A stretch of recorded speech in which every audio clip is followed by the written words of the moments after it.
나의 기도는 나의 죽음 이후에도 역사한다. 자, 1절부터 8절까지 우리가 한 단락으로 본다면 1절부터 8절에는 이제 믿음의 영향력에 대해서 우리에게 알려주고 있습니다. 1절, 2절 한번 읽어봅시다. 시작. 느바스의 아들 여로보암 왕 18째 해에 아비얌이 유다 왕이 되고 예루살렘에서 3년 동안 다스리니라. 그의 어머니의 이름은 마아가요 아비살롬의 딸이라. 이렇게 말합니다. 그러니까 아비암의 모친은 마아가였더라. 이러한 구절은 열왕기에서의 왕 즉위식의 기록 양식이죠. 왕이 이렇게 즉위할 때에 모친의 이름을 소개하면서 그 왕의 시작을 알리고 있습니다. 그래서 이 마아가는 누구냐 하면은 역대하 13장 2절을 읽어보니까 이제 압살롬의 손녀가 되는 겁니다. 압살롬의 손녀. 압살롬이 누군지 알죠? 다윗의 셋째 아들, 그리고 미남이었던 그 압살롬의 손녀였어요. 그러니까 결국 르호보암이 이제 근친 결혼한 거죠. 그죠? 자기 조카 정도 되나? 그렇게 될 것 같아요. 조카랑 이제 결혼한 것인데 당시의 왕가에는 아주 흔했던 그런 결혼 풍속이었습니다. 그래서 이런 것을 뭐 우리의 시대의 눈으로 그때를 바라봐서는 안 될 것 같습니다. 3절부터 5절 한번 읽어봅시다. 시작. 아비암이 그의 아버지가 이미 행한 모든 죄를 행하고 그의 마음이 그의 조상 다윗의 마음과 같지 아니하여 그의 하나님 여호와 앞에 온전하지 못하였으나 그의 하나님 여호와께서 다윗을 위하여 예루살렘에서 그에게 등불을 주시되 그의 아들을 세워 뒤를 잇게 하사 예루살렘을 견고하게 하셨으니 이는 다윗이 햇사람 우리아의 일 외에는 평생에 여호와 보시기에 정직하게 행하고 자기에게 명령하신 모든 일을 어기지 아니하였더라. 이렇게 얘기합니다. 아비암이 르호보암 아버지와 비교되어지고 있죠. 하나님 앞에 정직히 행했다, 그렇게 말하고 있습니다. 그리고 다윗의 길로 행하였더라, 이렇게 말씀하고 있습니다. 그래서 남방 유다는 누가 기준이라고 그랬어요? 항상 다윗이 기준입니다. 그래서 다윗의 길을 행하였더라, 또는 다윗의 길대로 살지 아니하였더라. 다윗의 행적이 그 유다 왕의 평가의 기준이 되고 있습니다.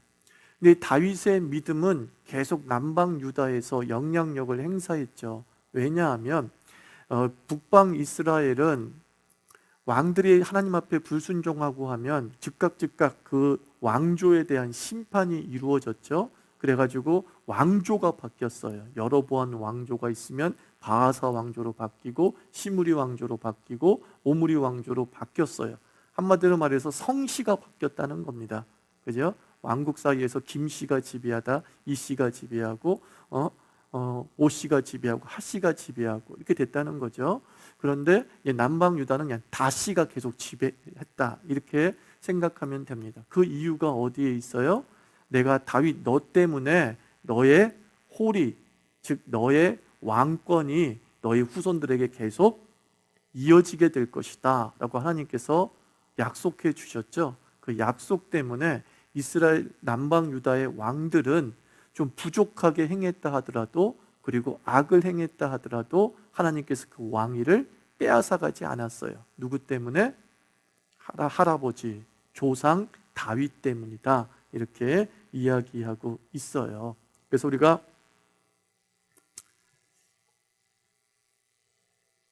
이 다윗의 영향력을 한번 생각해 보아야 되는데, 그 다윗의 영향력이 계속적으로 이어져 가고 있잖아요. 그래서 이 다윗의 영향력이 계속적으로 이어져 가고 있는데, 우리가 계속 살펴보게 될 것은 이거예요. 다윗의 영향력의 길이는 계속 유지되고 있었지만, 즉 시간적으로 계속 적용되고 있었지만, 다윗의 영향력의 크기는 점점 축소되는 모습을 보게 됩니다. 그러니까 무슨 뜻이냐면, 다윗이 만들어 놓은 세상의 능력과 이 남방 유다의 어떤 강력함들이 계속적으로 다시 집안에 유지는 되고 있었지만, 그 다윗 시대의 영광은 시간이 지날수록 점점 줄어들었다. 이것을 이야기하고 있습니다. 그래서 우리가 생각해야 될 것은 이 다윗 시대의 영광은 길이적으로 우리에게 보존돼요. 그런데 우리 자녀가 해야 될 일은 무엇이냐면은 이제 조상이 물려준 그 영광의 크기를 어떻게 해야 되는 거죠? 유지하고 확장시켜 나가는 거예요. 어머니의 기도로 자녀가 하나님 어머니의 영광의 삶을 살아갈 수 있어요. 그런데 그 길이는 유지되지만 그 어머니 때의 영광, 부모 때의 영광의 크기는 내 때에 줄어들 수도 있어요. 축소될 수 있어요. 그 길이는 물려주지만 크기는 유산이 안 돼요. 이해가 되세요, 여러분들? 그 크기를 유지하고 더 넓혀가는 것은 후손의 책임인 거예요. 후손의 책임. 그래서 믿음의 영향력은 길이적으로 효과가 있고 그러나 크기로는 효과가 없어요. 이해가 되세요? 내가 100을 물려줬어. 그러면 계속 그 자녀가 100을 가지고 있을 것인가는 퀘스천 마크예요. 그 100을 내가 유지하거나 200이 되게 하는 것은 후손의 책임이에요. 후손의 책임. 그래서 우리의 삶 속에서 부모 세대가 자녀를 위해서 기도하고 자녀를 위해서 건강한 씨앗들을 뿌려나가는 것은 필요하지만 그리고 우리의 자녀가 또 스스로 씨를 뿌릴 수 있도록 잘 양육해 나가야 되는 거예요. 그래서 내가 너한테 물려준 것보다 어떻게 해요? 더 큰 열매들을 맺을 수 있도록 꿈을 심어주고 그 비전을 심어주는 역할들을 감당해야 된다. 이렇게 생각하시면 됩니다. 그래서 가끔 가다가 참 하나님의 은혜를 많이 받은 사람이 자녀 때문에 실망을 하잖아요. 내가 주님께 그렇게 기도했는데 왜 우리 자녀는 이렇게 안 되냐고. 안 되는 건 아니에요. 계속 길이의 영향력은 있어요. 그런데 그 자녀가 키우지를 못하는 거예요. 유지를 못하는 거예요. 그럼 부모 기도조차도 없었다면 어떤 일이 벌어져요? 북방 이스라엘처럼 되는 거예요. 뒤집어지는 거예요. 길이 자체가 없어요. 그냥 다 빼앗기고 영광을 착취당하고 빈털터리가 되거나 객사하고 죽는 일들이 벌어지게 되는 거죠. 그나마 그 아이가 그 속에서 지금 살고 있는 것은 나의 마음에 흡족하지는 않지만 부모의 기도와 부모의 믿음의 길이의 영향력은 계속 그에게 뭐예요? 남아 있는 거예요. 그래서 우리가 생각할 것은 하나님이 응답하시지 않은 것이 아니라 하나님은 응답하셨어요. 뭐에 응답했어요? 길이의 응답은 하세요. 네? 하지만 길이의 응답은 하세요. 여러분의 자녀가 여러분이 가지고 있는 삶의 어떠한 은총들을 분명히 이어받을 거라고요. 그러나 크기는 유산되지 않는다는 거예요. 그 크기는 그 자녀의 몫인 거예요. 그 자녀가 키워야 되는 문제인 거죠. 그래서 우리 자신들이 자녀를 위해서 항상 축복 기도하되 더불어서 나와 같이 하나님의 곡식을 추수할 수 있는 지혜로운 농부로 잘 자라기를 또한 우리가 기도해야 되고 그렇게 잘 양육해 나가야 된다. 그래서 여러분들 기도에는 실망하지 마십시오. 기도는 길기 때문에 반드시 죽음 이후에도 영향력을 미치는 것이 사실이에요. 사실. 다시 말합니다. 뭐가 유산이 안 된 거예요? 크기의 문제는 별도의 문제라는 거예요. 크기의 문제는 별도. 우리가 알잖아요. 어떤 기업이 아버지가 대단하게 키워가지고 탁 유산을 남겼지만 그 못 키운 재벌들도 많잖아요. 그죠? 자식들이 못 키운 자식들도 많잖아요. 더 쪼그라들기도 하고 그러지 않습니까? 그러지 않습니까? 그것은 그 부모 책임이 아니라 자녀 당대의 책임인 것이에요. 그게 이제 북방 이스라엘과 남방 이스라엘의 모습을 보여주고 있는 거예요. 우리가 믿음 안에서 그 믿음의 선한 영향력의 길이는 하나님께서 천대까지 은혜를 베푸시는 영속성을 우리가 보여줄 것이고 그 순간순간 우리 당대의 우리들은 물려받은 은혜를 감사히 여기면서 그것들을 유지하고 키우는 일들에 전념하게 되면 그 길이의 영속성처럼 크기도 계속 자녀 때에도 계속 유지되고 넓어지는 그런 역사들이 있을 것입니다. 그게 이제 왕조의 역사를 통해서 우리가 배우는 어떤 신앙적 교훈이다라고 생각하면 됩니다. 그래서 그런 얘기가 이제 6절부터 8절까지 나오는 거예요. 한번 읽어봅시다. 시작. 르호보암과 여로보암 사이에 사는 날 동안 전쟁이 있었더니 아비암과 여로보암 사이에도 전쟁이 있으니라. 아비암의 남은 사적과 그 행한 모든 일은 유다 왕 역대지락에 기록되지 아니하였느냐. 아비암이 그의 조상들과 함께 자니 다윗성에 장사되고 그 아들 아사가 대신하여 왕이 되니라. 이렇게 말합니다. 자, 보세요. 르호보암과 여로보암 사이에 사는 날 동안 뭐가 있어요? 전쟁이 있었는데 이 전쟁이 누구에게도 영향을 미쳐요? 아비암과, 즉 르호보암의 아들 아비암과 여로보암 사이에도 전쟁이 있었다. 이렇게 말합니다. 자, 다윗의 영광이 계속 흘러가고는 있지만, 다윗의 왕권이 계속 흘러가고 있지만 르호보암이 하나님 앞에 불순종하니까 그 크기가 어떻게 됐어요?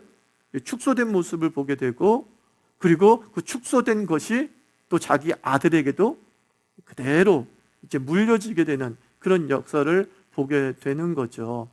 그래서 이 아비암은 할아버지 다윗 때문에 왕권은 물려받았지만 아버지 르호보암 때문에 분쟁도 물려받았어요. 이게 이제 가문 속에 나온 부침이죠.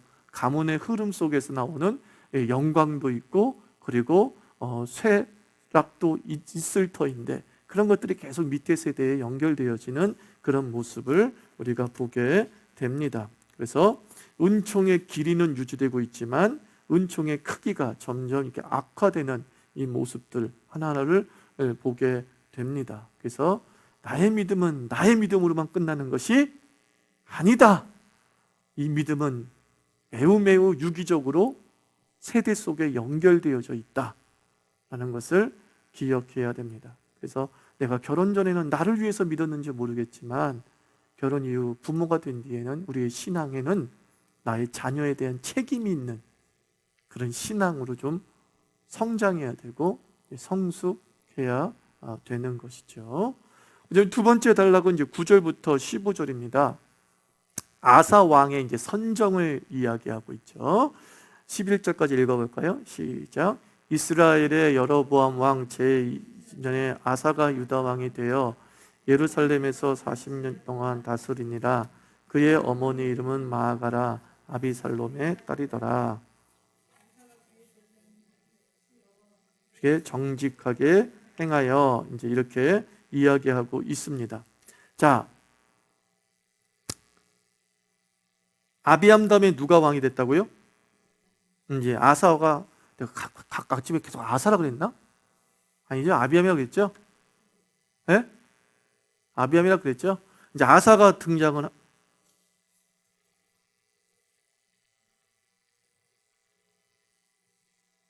내가 아비암을 지금 아사란 착각해서 얘기한 것 같은데, 하여튼 아비암은 하나님 앞에 온전히 행하지 못하였습니다.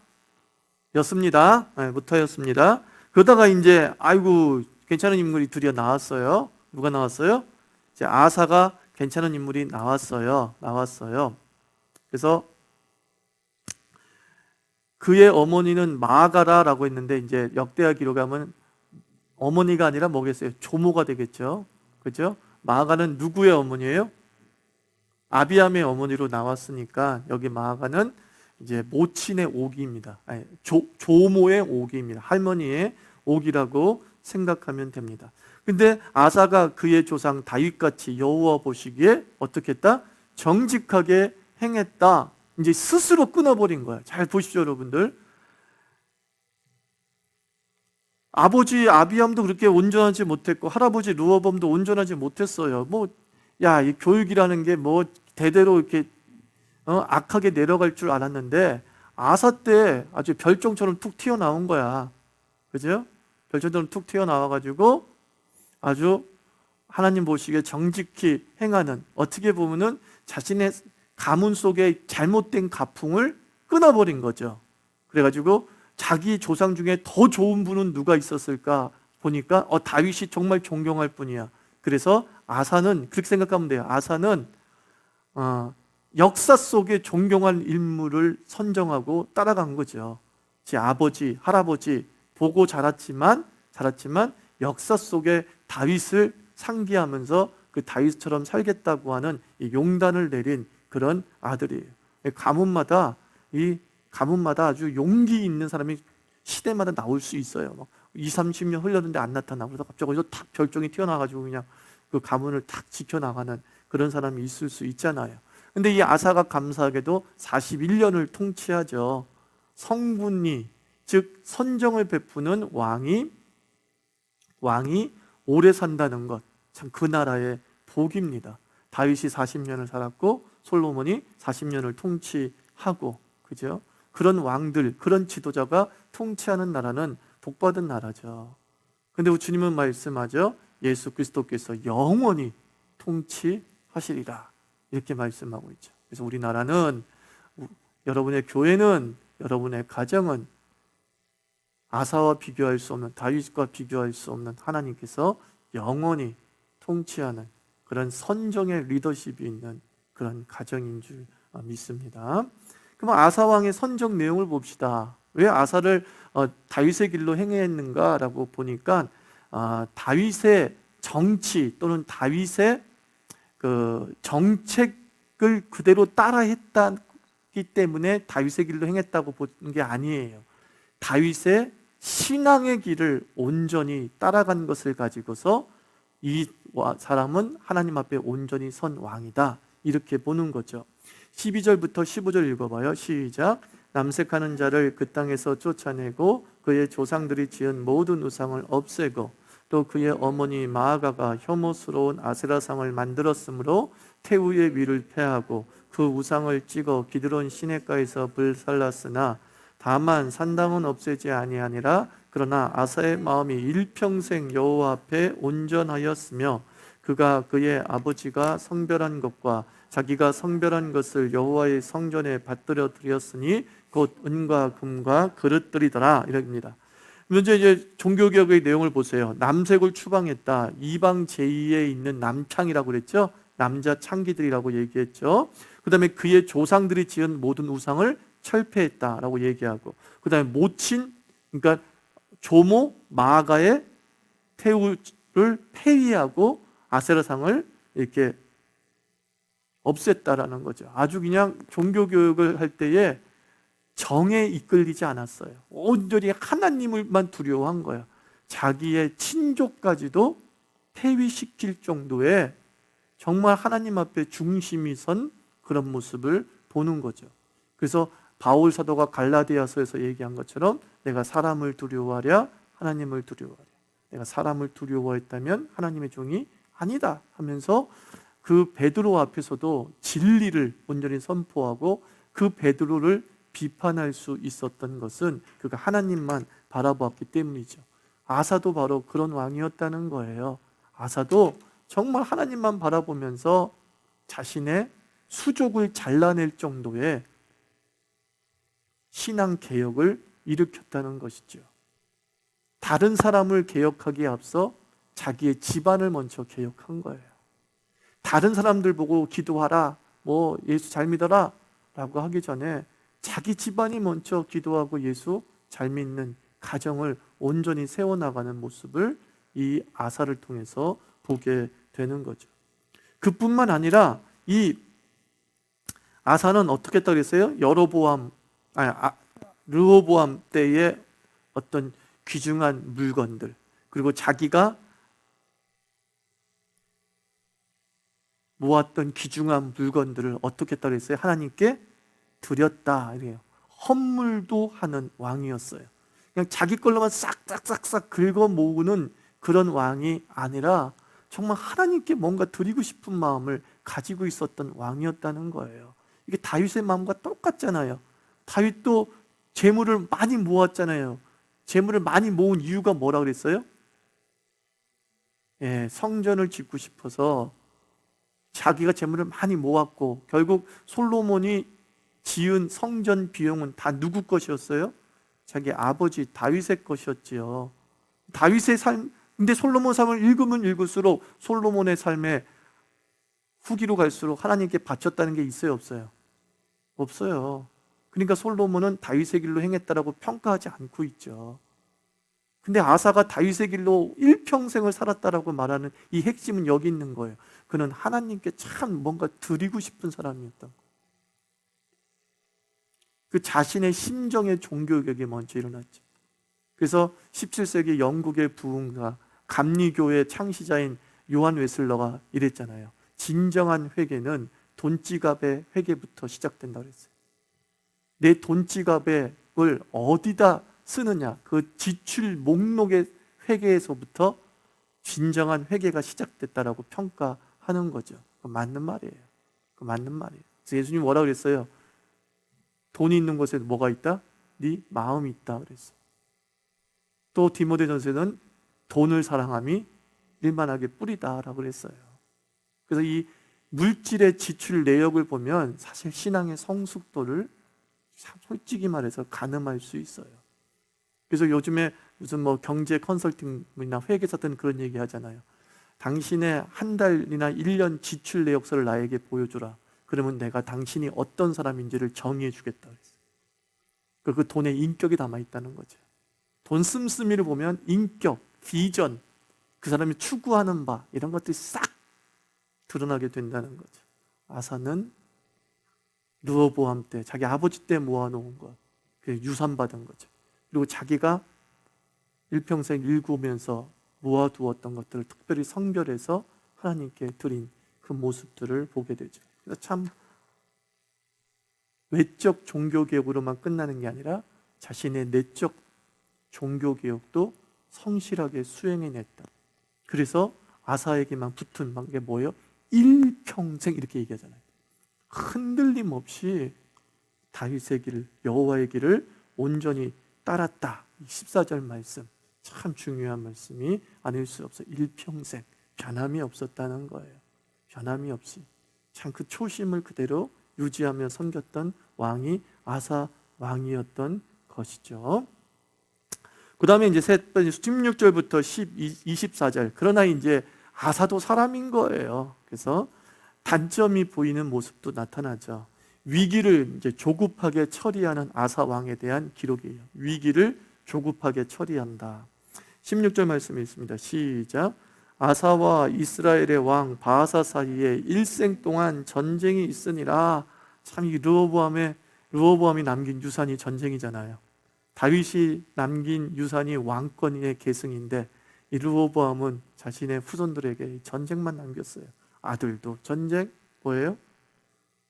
손자도 지금 전쟁에 계속 휘말려 있는 모습을 보게 됩니다. 그래서 분단 이후에 동족 상잔의 비극이 계속된 거죠.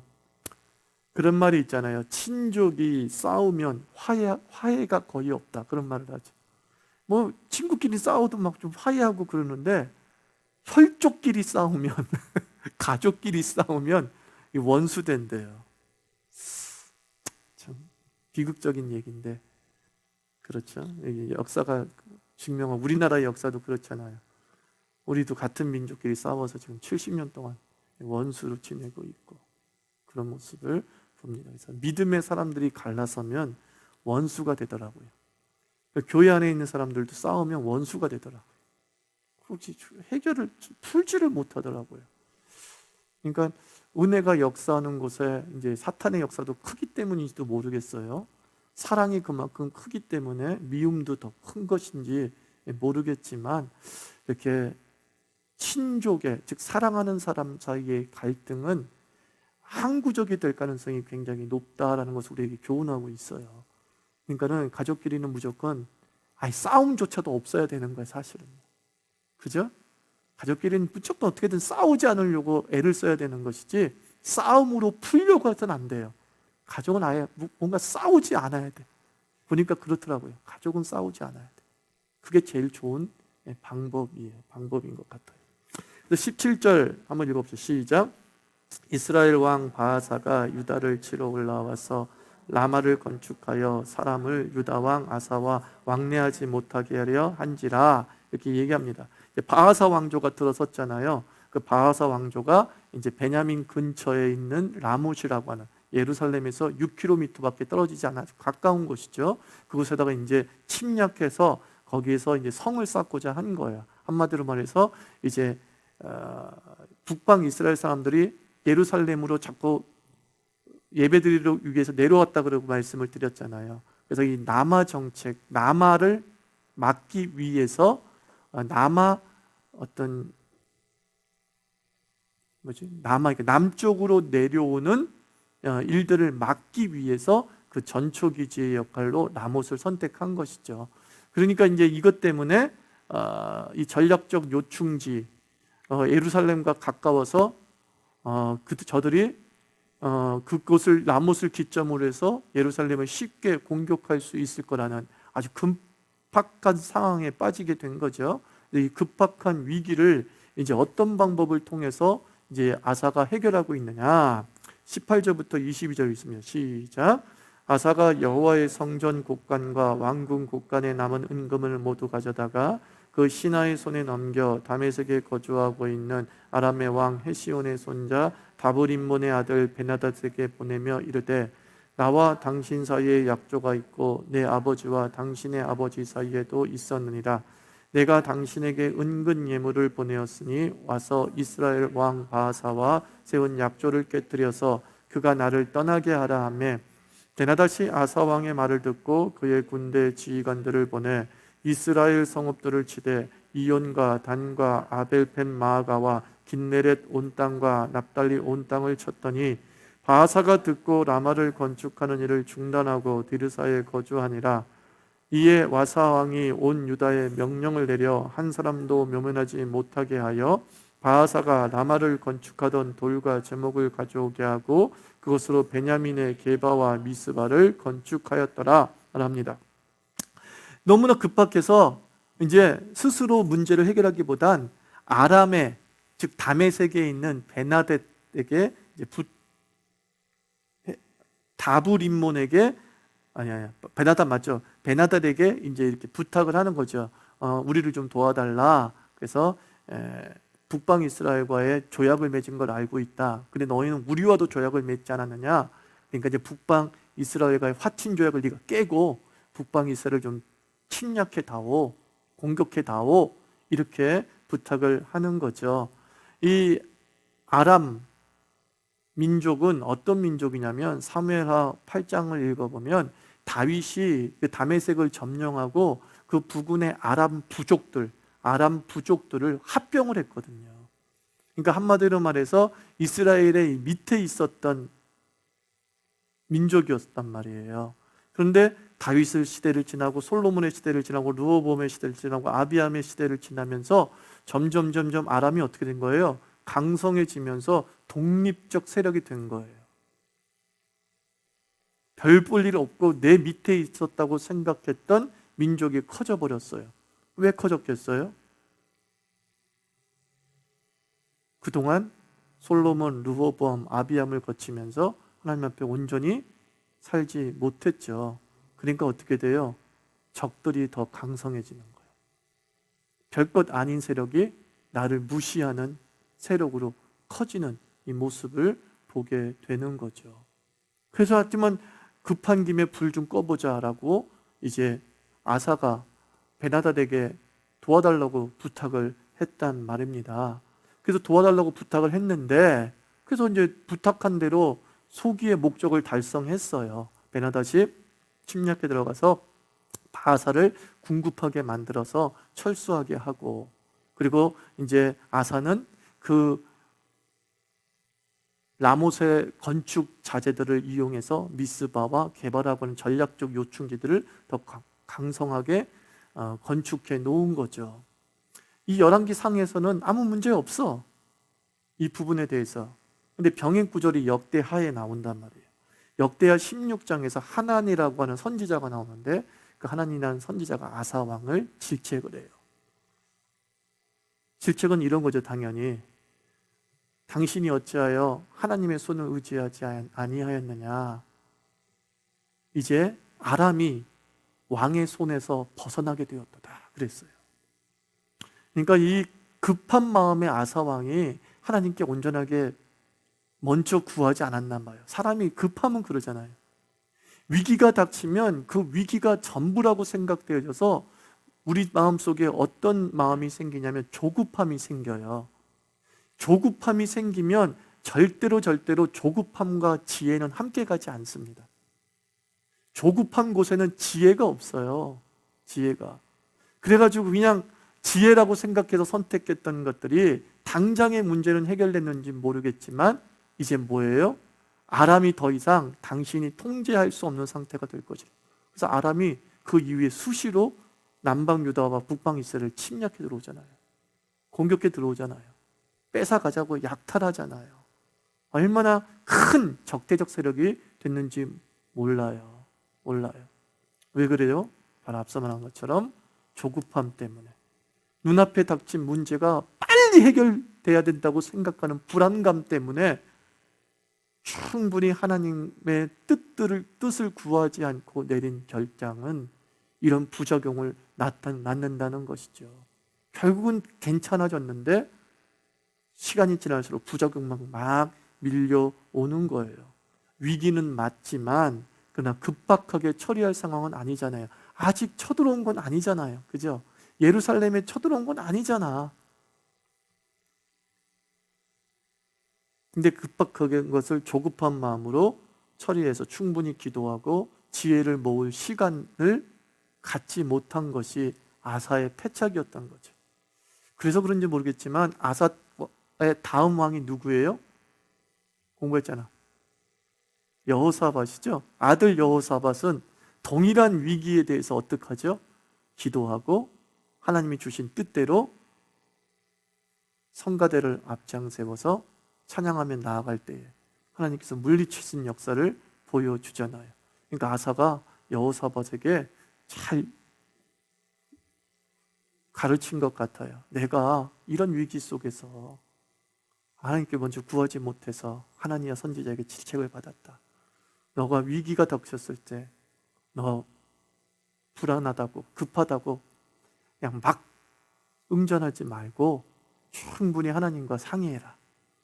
그럼 하나님의 뜻이 분명히 있을 거다. 하나님의 지혜가 생길 거다. 그러면 하나님이 그 지혜로 대비해도 늦지 않을 거다. 난 분명히 얘기해 줬을 거라고 믿어 의심치 않아요. 왜? 일평생 온전히 여호와를 쫓았던 사람이기 때문에. 그러나 아사는 그래도 인간이었다는 거예요. 인간은 완전하지 못한 거죠. 인간은 절대적 의인일 수 없죠. 항상 부족과 결함이 있어요.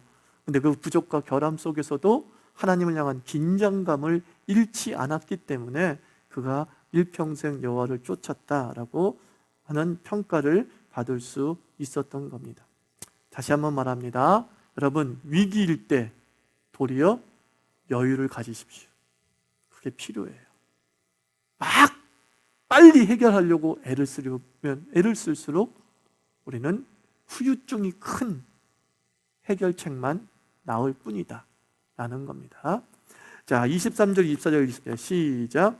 아사의 남은 사적과 모든 건세와 그가 행한 모든 일과 성읍을 건축한 일이 유다왕 역대지락에 기록되지 아니하였느냐. 그러나 그는 늙음하게 발에 병이 들었더라. 아사가 그의 조상들과 함께 자매 그의 조상들과 함께 그의 조상 다윗의 성읍에 장사되고 그의 아들 여호사밧이 대신하여 왕이 되니라 라고 말합니다. 늙음하게 발에 병이 들었다는 얘기를 굳이 기록할 필요가 있나 싶지만 피부병이라고도 하는데, 앞서 말한 대로 아사가 선정을 베푼 왕이지만 완전한 사람은 이제 없다, 이걸 보는 거예요. 그죠? 또한 믿음의 사람에게도 크거나 작거나 다 고난은 여전히 있다라는 겁니다.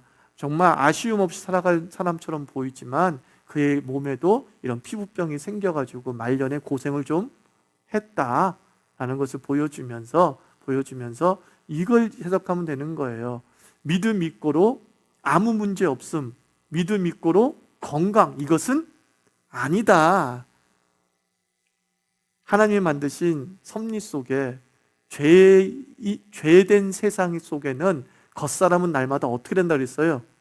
후패 썩어져 가는 거란 말이에요. 믿음이 없어서 병드는 게 아니라 믿음이 있음에도 불구하고 죄된 세상의 법칙은 어때요? 우리를 썩게 만드는 거예요. 썩게 만드는 거예요.